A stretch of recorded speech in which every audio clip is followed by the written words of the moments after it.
This is Judith Miranda. She's got an amazing story how God has been leading and blessing through prayer and through their perseverance. And Judith, tell us a little more. How did this church that's meeting, you tell us now with 40 to 60 people, how did it actually come about? I'm interested in how the chain took place. You know, how did you get one and how did they get some more? And tell us the story.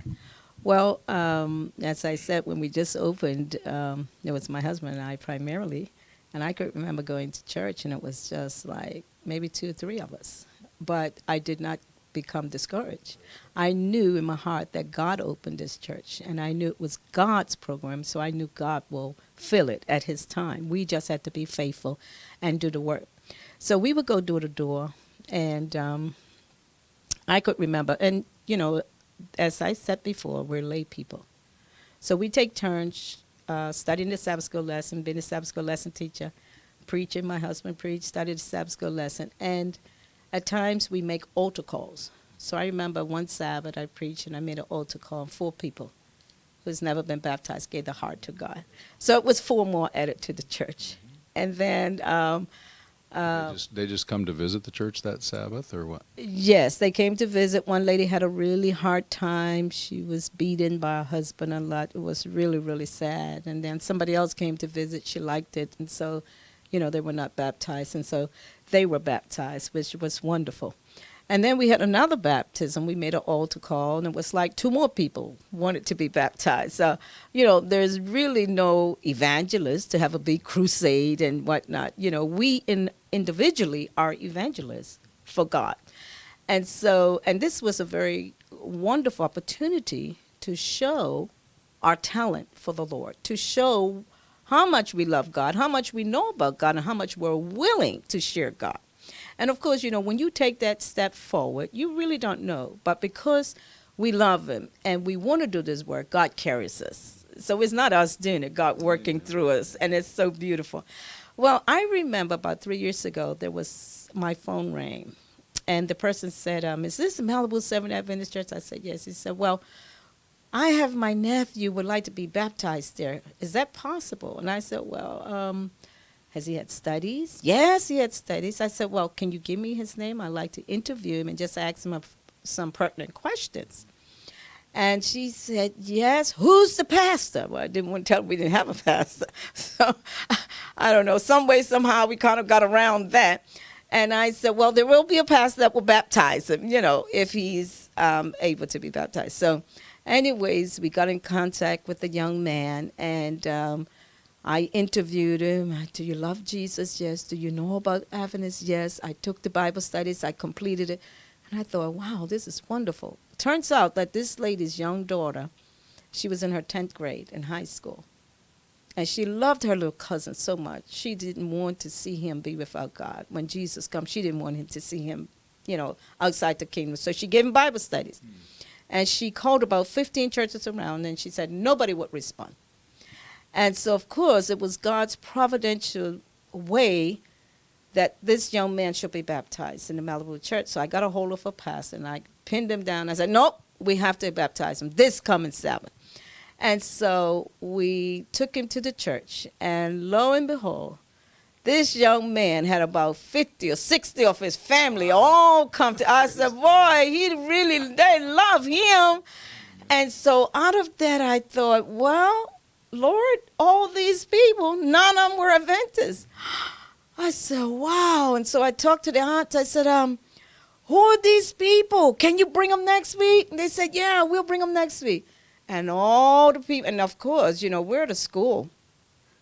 We don't have nice carpet like that.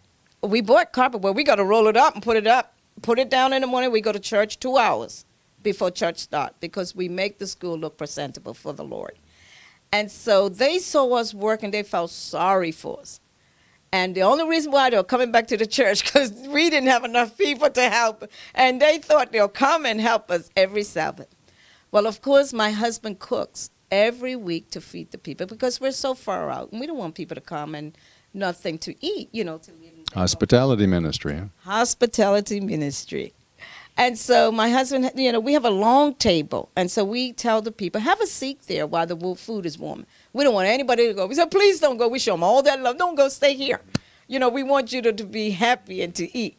So while they're there, my husband has the Bible. He calls it Bible study. While everybody's sitting, he brings the Bible up.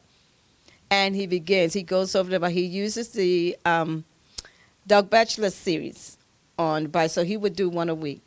And Pastor Page, at the end of 8 weeks, nobody knew it, but that's what we call the baptismal class.